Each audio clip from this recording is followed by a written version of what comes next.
अस्सलाम वालेकुम everyone, this is Hasan मारफानी। मैं उम्मीद कर रहा हूँ आप लोग सब खैर वाफियत से होंगे। काफ़ी स्टूडेंट्स का जो है मेरे पास कंसर्न्स आ रहे थे रिगार्डिंग रीवैल्यूएशन मॉडल जो है हम लोगों का अंडर IAS 16, और उसमें स्पेसिफ़िकली जो रीवैल्यूएशन लॉस का रिवर्सल होता है जब आप रीवैल्यूएशन सरप्लस बुक कर रहे होते हो। तो क्योंकि रिसेंटली एग्जामिनर ने जो है पिछले 3-4 अटैम्प्ट्स में जो है इस कॉन्सेप्ट को काफ़ी अलग अलग अंदाज में जो है वो टेस्ट किया है। इनफैक्ट एग्जामिनर का जो है ये बहुत फेवरेट एरिया है कि रीवैल्यूएशन लॉस दे के जो है फिर उसका रीवैल्यूएशन सरप्लस बुक करवाना, और फिर जो डेप्रिसिएशन बेनिफिट या इंक्रीमेंटल डेप्रिसिएशन की जो मॉडलिटीज़ हैं उसको टेस्ट करना। तो उसी सिलसिले में मैं एक शॉर्ट और स्वीट वीडियो जो है वो मैं जो है ये बनाई है आप लोगों के लिए, ताकि इज्तमाही तौर पे जो है तमाम बच्चों की जिनकी क्यूरीज थी वो मैं एड्रेस कर सकूं। देखिए, रीवैल्यूएशन मॉडल में ना आपने दो चीज़ों का ख्याल रखना है, सही है। एक तो ये है हिस्टोरिकल कैरिंग अमाउंट और एक है एक्चुअल कैरिंग अमाउंट, सही है। हिस्टोरिकल कैरिंग अमाउंट कौन सी अमाउंट होती है सर? ये वो अमाउंट होती है अगर तो कोई एस्टिमेट का चेंज नहीं होता, कोई फेयर वैल्यू का चेंज नहीं होता, एसेट आपने जिस वैल्यू पर ख़रीदा है वो, और उसमें से नॉर्मल या ओरिजिनल डेप्रिसिएशन आप माइनस करके जो आज वैल्यू आ रही होती, that value is called historical carrying amount. मैंने एक एसेट 100 रुपये का खरीदा, मैं बोलता हूँ 5 साल इसकी यूजफुल लाइफ है। अब 100 डिवाइडेड बाई 5, 100 पे ईयर 0 पर, फिर ईयर 1 पे 80, फिर ईयर 2 पे 60, फिर ईयर 3 पे 40 and so on so forth, ये हिस्टोरिकल कैरिंग अमाउंट कहलाएगी। सर एक्चुअल कैरिंग अमाउंट क्या होती है? सर एक्चुअल कैरिंग अमाउंट वो कैरिंग अमाउंट होती है जिस पर आज आप कैरी कर रहे होते हो। Ideally, usually, normally historical carrying amount और एक्चुअल कैरिंग अमाउंट ये दोनों सेम होंगी। डिफरेंस कब होगा, ये बहुत गौर से सुनिएगा। डिफरेंस कब होगा हिस्टोरिकल कैरिंग अमाउंट और एक्चुअल कैरिंग अमाउंट में? दो वजूहात की बिना पे। या तो कोई फेयर वैल्यू का चेंज है, लेट से मेरा एसेट है, कॉस्ट है 100 रुपये की, वैल्यू बढ़ गई 150 रुपया हो गई। या फिर एस्टिमेट में चेंज है, सही है ना। एस्टिमेट में चेंज का मतलब क्या है? फॉर एग्जाम्पल आपकी लाइफ चेंज हो जाती है या रेजिजुअल वैल्यू में चेंज आ जाता है। तो अभी फिलहाल मैं एस्टिमेट और जो भी आपका एस्टिमेट का चेंज है उसको मैं कांस्टेंट अज्यूम कर रहा हूँ। इसका मतलब ये है कि हिस्टोरिकल कैरिंग अमाउंट और एक्चुअल कैरिंग अमाउंट में जो डिफरेंस आएगा वो फेयर वैल्यू की वजह से आएगा। आई एम श्योर यहाँ तक आपको जो है हिस्टोरिकल कैरिंग अमाउंट और एक्चुअल कैरिंग अमाउंट का डिफरेंस पता चल गया। अब इसका इम्पैक्ट क्या आता है ज़रा हम इसको क्विकली देख लेते हैं, फिर लॉस को हमने किस तरीके से रिवर्सल को ट्रीट करना है वो हम लोग उस पर बात कर लेंगे। देखें, लेट से मैंने एक एसेट खरीदा 100 रुपये का, हिस्टोरिकल कैरिंग अमाउंट है 100 रुपया, यूजफुल लाइफ है 5 साल। 5 सालों में I expect I would be taking economic benefit from this asset over the period of 5 years से। अब इसका डेप्रिसिएशन एक्सपेंस कितना चार्ज करता? अगर तो मैं करता, आज मैं ईयर 0 पर खड़ा हूँ, मैं डेप्रिसिएशन एक्सपेंस चार्ज करता 100 डिवाइडेड बाई 5, 20 रुपीज़ का डेप्रिसिएशन चार्ज करता, सही है ना। अब सर मैं बोलता हूँ कि यार इसकी वैल्यू 100 से बढ़ के 150 हो जाती है, 100 से इसकी वैल्यू बढ़ के हो जाती है 150, मतलब इसकी एक्चुअल कैरिंग अमाउंट हो जाती है 150। तो हिस्टोरिकल कैरिंग अमाउंट से याद रखिएगा, हिस्टोरिकल कैरिंग अमाउंट से आप जितना ऊपर जाते हैं उतना आप सरप्लस बुक करते हैं। Historical carrying amount is the base, सही है। हिस्टोरिकल कैरिंग अमाउंट से जितना ऊपर जाएंगे आप सरप्लस बुक करेंगे। तो मैंने 50 रुपये का सरप्लस बुक कर लिया और पीपी को बढ़ा दिया, 50 से डेबिट कर दिया। अब सर अगर अब आप डेप्रिसिएशन निकालते तो आपका डेप्रिसिएशन कितना आता? अब आप 150 को डिवाइडेड बाई, आप 150 को डिवाइडेड बाई 5 करते तो आपका डेप्रिसिएशन एक्सपेंस 20 की जगह 30 आता। तो ये जो इजाफी 10 का डेप्रिसिएशन है, this is called incremental depreciation. अब इंक्रीमेंटल डेप्रिसिएशन निकालने के दो तरीके हैं। पहला वाला तरीका जो स्टैंडर्ड तरीका है, जो जिसको आपने फॉलो करना है, वो है तरीका surplus divided by remaining life. Surplus है आपका 50 का, रिमेनिंग लाइफ है आपकी से 5 साल, रिमेनिंग लाइफ है 5 साल, तो आपका इंक्रीमेंटल डेप्रिसिएशन आ गया 10। अभी मैं इसकी मॉडलिटीज़ में नहीं जा रहा क्योंकि मुझे रिवर्सल ऑफ लॉस के हवाले से बात करनी है।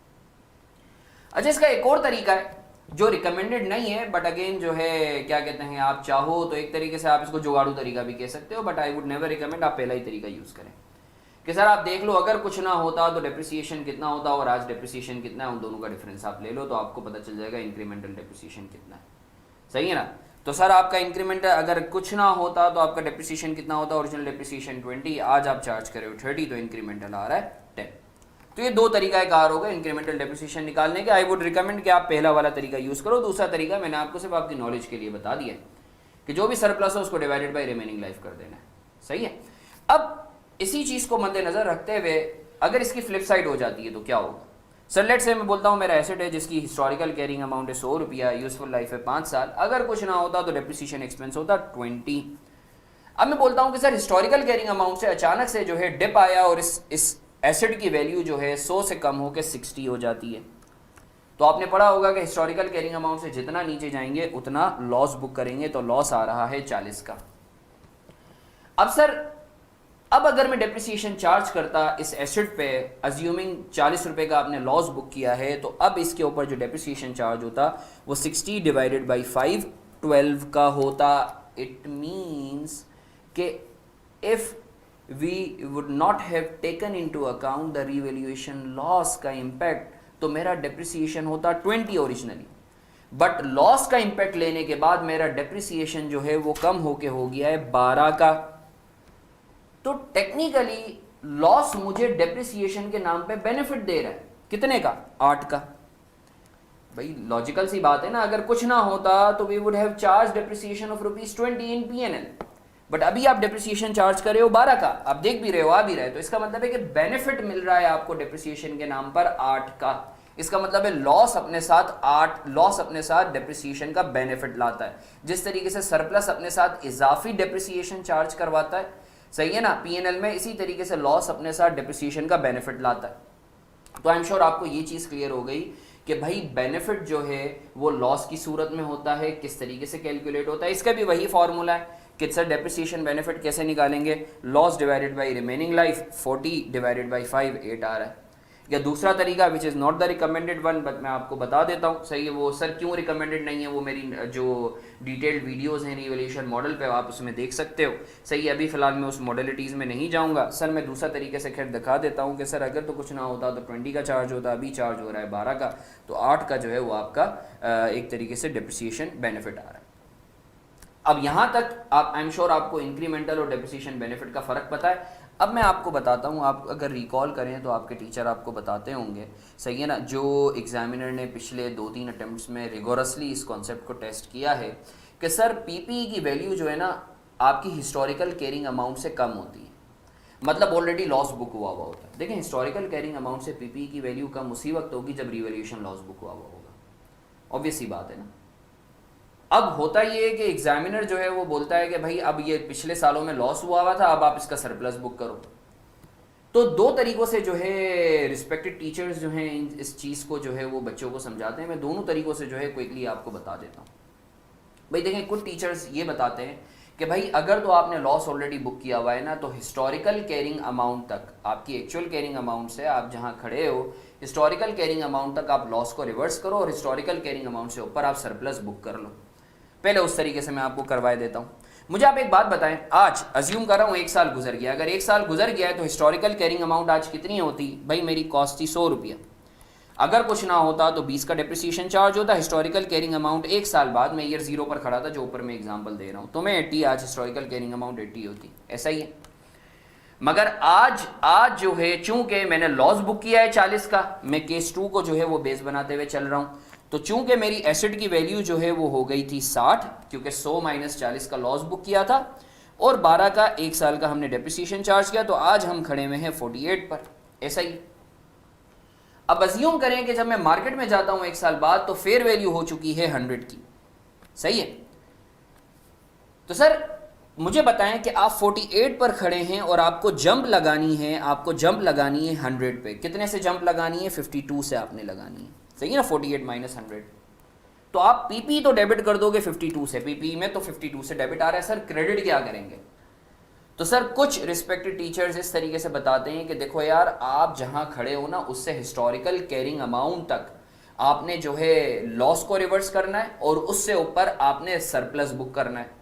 तो सर वही सोच को, वही कॉन्सेप्ट को सामने रखते हुए हम इसको करते हैं कि भाई आज आप खड़े हो 48 पे, हिस्टोरिकल कैरिंग अमाउंट है 80, तो 48 से 80 का जो डिफरेंस है 32, उससे आप लॉस रिवर्स कर दो। ये देखो मैंने लॉस को क्रेडिट करा है, और हिस्टोरिकल कैरिंग अमाउंट और फेयर वैल्यू का हिस्टोरिकल कैरिंग अमाउंट से जितना ऊपर है, जो कि 20 है हमारे केस में, उससे मैंने सरप्लस बुक करा है। आई होप आपको ये चीज क्लियर है। अच्छा, कुछ टीचर्स ये बताते हैं कि भाई देखो, जितना लॉस आपने बुक किया है ना उसको नेट ऑफ बेनिफिट पहले रिवर्स करो। तो सर नेट ऑफ बेनिफिट का मतलब क्या है? ये वाली चीज जो है जरा आपने समझनी है। सर इसका क्या मतलब है? भाई देखें, मुझे आप एक बात बताएं, एज अ लेमैन, थोड़ी देर के लिए आप अकाउंटिंग को छोड़ दें, सही है। सर मुझे बताएं, कि आपको लॉस कितने का हुआ था, 40 का हुआ था। अगर आपसे कोई पूछे कि भाई मुझे बताओ, अच्छा देखो एक चीज़ याद रखो, जितना आपने पीएनएल में चार्ज किया है मैक्सिमम आप उतना ही रिवर्स कर सकते हो ना, उससे ज़्यादा तो नहीं कर सकते ना, और वो चाहे जिस फॉर्म में भी हो। आपको लॉस कितने का हुआ था, 40 का हुआ था। अगर एज अ लेमैन आपसे कोई पूछे कि भाई आप मुझे बताओ, सही है, आप नाम पे नहीं जाओ, आप जिस्ट पे जाओ, सब्सटेंस पे जाओ, कि आपको लॉस हुआ 40 का, मगर आपको इस लॉस की वजह से बेनिफिट भी तो हुआ था 8 का। अगर तो ये लॉस ना होता तो आप नॉर्मल डेप्रिसिएशन चार्ज करते 20 का, मगर आपने चार्ज किया है 12 का। इसका मतलब है कि लॉस की वजह से आपको 8 का एक तरीके से जो है बेनिफिट हुआ है। तो अगर कोई आज आपसे पूछे कि भाई आपका लॉस कितना रह गया है, तो आप बताएं, आप 40 बोलेंगे या आप 32 बोलेंगे? सही है ना। आप ओवरऑल सब्सटेंस की बेसिस पे देखें, ऑब्वियसली आप बोलेंगे कि यार मुझे 40 का लॉस हुआ, बट डेप्रिसिएशन के नाम पर मुझे 8 का बेनिफिट हुआ, तो आज इफेक्टिवली मेरा लॉस जो है वो 32 का है। सही है ना सर। अब आप देखें बैलेंस भी हो रहा है, अब आप देखें बैलेंस भी हो रहा है कि 32 से आप अगर लॉस को रिवर्स करते हैं तो आपका लॉस पूरा का पूरा रिवर्स हो रहा है, वो जिस नाम से भी हो रहा हो, डेप्रिसिएशन बेनिफिट 8 का और लॉस रिवर्स हो रहा है 32 का। सही है सर। अच्छा, अगर हम नेट ऑफ डेप्रिसिएशन बेनिफिट नहीं करते तो होता क्या?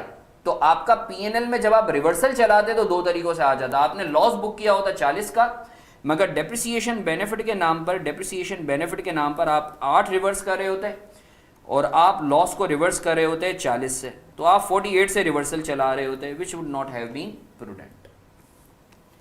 तो sir revaluation loss net of depreciation benefit से भी अगर आप देखें, लॉस था आपका 40 का, नेट ऑफ डेप्रिसिएशन बेनिफिट आपका जो है डेप्रिसिएशन बेनिफिट था 8 का, तो आज आपका लॉस का जो रिवर्सल है वो 32 से होगा। अच्छा सर, अगर एक और साल गुजर जाता तो फिर आप क्या करते? अगर एक और साल बता देता हूं, तो सर 40 का आपका लॉस हुआ होता, ईयर 1 में भी 8 का बेनिफिट, ईयर 2 में भी 8 का बेनिफिट, तो टोटल 16 का बेनिफिट होता। तो आपका रिवर्सल जो होता वो कितने से होता? वो अराउंड आई बिलीव 24 से होता। सही है ना। तो सर मैं उम्मीद करता हूं आपको ये चीज़ क्लियर है कि sir revaluation loss net of benefit का क्या मतलब है। सही है ना। तो सर आप चाहें, आपके टीचर ने, आई एम श्योर के जो है शायद कुछ टीचर्स ने पहले तरीके से करवाया होगा, सही है, कुछ टीचर्स ने दूसरे तरीके से करवाया होगा, तो रीवैल्यूएशन लॉस का रिवर्सल आप दोनों तरीके से चाहें आप कर सकते हैं, answer would remain the same. अगर कोई आपकी फर्दर क्यूरी होती है तो आप ग्रुप में मुझसे पूछ सकते हैं, मैं पूरी कोशिश करूंगा कि आप लोगों को टाइमली बेसिस पर जो है रिस्पॉन्स कर सकूं।